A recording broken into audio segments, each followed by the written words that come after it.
Hi everybody, Neil Kravitz here. I hope you're enjoying these daily clinical pearls. This clinical pearl comes from a question that I received from a JCO reader who asks that he just had a challenging experience at his office where he started a young child with braces. That child was having trouble adapting to the brackets and wires and wanted Invisalign Teen. So when the orthodontist presented the new fee, the additional fee for Invisalign Teen, the parent was very upset.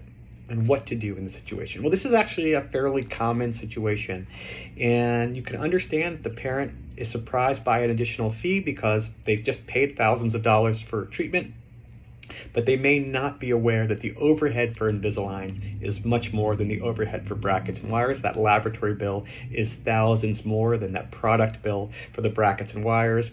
So the orthodontist is very just in adding to that cost. Okay, so you can make an argument that if someone starts with braces and wants Invisalign, or is non-compliant with Invisalign and needs braces, you could add to the treatment fee in your practice. And I never like to judge how other people run their practice. So I think with anything, this is where verbal consent is key. I think we sometimes do a good job with written consent, so you can certainly have in a contract that says if you change from one treatment to another, there's going to be an additional expense.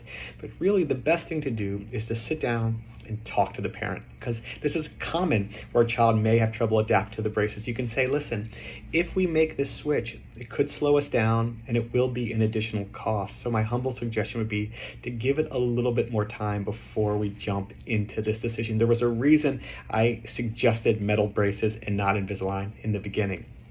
And I think if you do that, that really adds value to what you're doing, and it really kind of gives the parent time to make the appropriate decision. So you can certainly update your consent forms, and probably we all should, that says if you switch from one product to a different product, particularly a more expensive product, there could be an additional fee because we have to pay for double products.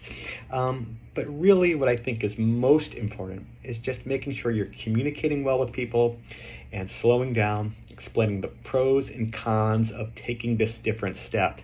And I think that will avoid any problems between a patient and a doctor. I hope you enjoyed this pearl. Let me know what you think. Let me know what you do in your practice. Thank you guys so much for subscribing. Thank you for supporting the JCO.